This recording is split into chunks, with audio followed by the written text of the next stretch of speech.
లోక్సభ ఎన్నికలు సమీపిస్తున్న వేళ కాంగ్రెస్ పార్టీకి వరుసగా ఎదురు దెబ్బలు తగులుతున్నాయి. కాంగ్రెస్లోని సీనియర్లు ఒక్కొక్కరుగా పార్టీని వీడుతున్నారు. గతంలో సీఎంలుగా కేంద్ర మంత్రులుగా చేసిన సీనియర్ నేతలు ఒక్కొక్కరుగా ఆ పార్టీకి గుడ్ బై చెబుతున్నారు. కొన్ని రోజుల క్రితం మహారాష్ట్ర మాజీ సీఎం అశోక్ చవాన్, మాజీ ఎంపీ మిలాద్ దేవరా వంటి నేతలు కాంగ్రెస్ను వీడగా, తాజాగా ఆ జంపింగ్ లిస్టులో మధ్యప్రదేశ్ మాజీ సీఎం కమల్నాథ్తో పాటు పార్టీలో సీనియర్ నేతగా ఉన్న ఎంపీ మనీష్ తివారీ పేర్లు కూడా రాజకీయ వర్గాల్లో వినిపిస్తున్నాయి. ప్రస్తుతం పంజాబ్లోని ఆనంద్పూర్ లోక్సభ నియోజకవర్గ ఎంపీగా ప్రాతినిధ్యం వహిస్తున్న మనీష్ తివారీ బీజేపీతో టచ్లో ఉన్నారని, ఆయన లోక్సభ ఎన్నికలకు ముందే కాంగ్రెస్ను వీడి బీజేపీతో చేరనున్నారని వార్తలు వినిపిస్తున్నాయి. మనీష్ తివారీ బీజేపీ టికెట్పై లుధియానా లోక్సభ స్థానం నుంచి పోటీ చేసేందుకు ఆసక్తి చూపుతున్నారన్న ప్రచారం జరుగుతుంది.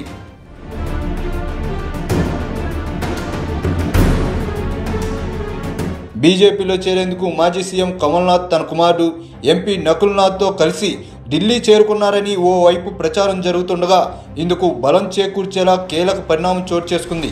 కమల్నాథ్కు విధేయులుగా భావించే మధ్యప్రదేశ్కు చెందిన 6 కాంగ్రెస్ ఎమ్మెల్యేలు ఆదివారం ఢిల్లీ చేరుకున్నారు.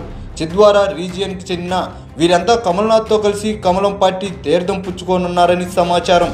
ఈ క్యాంపులో మాజీ మంత్రి లఖన్ గంగోరియా కూడా ఉన్నట్టు తెలుస్తుంది. వీరంతా కాంగ్రెస్ అగ్రనేతల ఫోన్లకు స్పందించడం లేదని పార్టీ వర్గాలు పేర్కొన్నాయి. మధ్యప్రదేశ్లో 20 మందికి పైగా పార్టీ ఎమ్మెల్యేలను తమ వెంట తీసుకెళ్లేందుకు కమల్నాథ్ వర్గం ప్రయత్నం చేస్తున్నట్టు తెలుస్తుంది. చింద్వారా స్థానం నుంచి మాజీ సీఎం కమల్నాథ్ 9 సార్లు ఎంపీగా చేశారు. ప్రస్తుతం అదే చింద్వారా ఎమ్మెల్యేగా ఉన్నారు. అయితే గత నవంబర్లో జరిగిన అసెంబ్లీ ఎన్నికల్లో ఎదురైన ఘోర ఓటమితో కాంగ్రెస్ అధిష్టానం ఆయన్ను పీసీసీ అధ్యక్ష పదవి నుంచి తప్పించింది. పీసీసీ అధ్యక్షుడిగా తొలగించిన విధానంపై కమల్నాథ్ తీవ్ర అసంతృప్తితో ఉన్నట్టు సమాచారం. తమ నాయకుడు ఏ నిర్ణయం తీసుకున్నా ఆయన వెంటే నడుస్తామని కమల్ వర్గీయులు అంటున్నారు.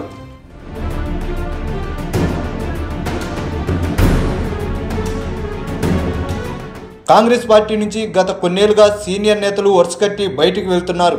మహారాష్ట్ర మాజీ సీఎం అశోక్ చవాన్తో సహా గత 10 ఏళ్లలో ఏకంగా 9 మంది మాజీ ముఖ్యమంత్రులు హస్తానికి హ్యాండ్ ఇచ్చారు.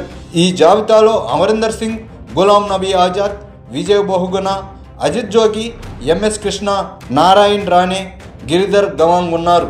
అశోక్ చవాన్ గత వారం కాంగ్రెస్ను వీడగా, గత నెల జనవరిలో కాంగ్రెస్ అగ్రనేత రాహుల్కు సన్నిహితుడు మాజీ ఎంపీ మిలింద్ దేవరా కూడా బయటికి వెళ్ళిపోయారు. పార్టీ నాయకత్వం నుంచి గాంధీ కుటుంబం తప్పుకొని ఇతర నేతలకు అవకాశం ఇవ్వాలని 2022లో డిమాండ్ చేసిన సీనియర్ నేత, కేంద్ర మాజీ మంత్రి కపిల్ సిబల్ తర్వాత 2 నెలలకే కాంగ్రెస్కి గుడ్ బై చెప్పారు.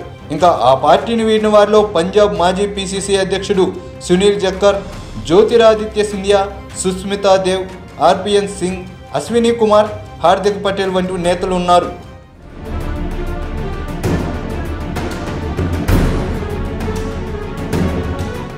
కాంగ్రెస్ను వీడుతున్న నేతలంతా చెబుతున్నది ఒక్కటే, కాంగ్రెస్లో సిద్ధాంతపరంగా, నాయకత్వపరంగా మార్పులు రావాలని కోరుతున్నారు.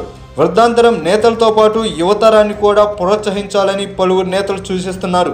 అయితే ఎందరు సీనియర్లు పార్టీని వీడుతున్నా హైకమాండ్ పెద్దలు మాత్రం పెద్దగా పట్టించుకున్నట్లు కనిపించడం లేదు.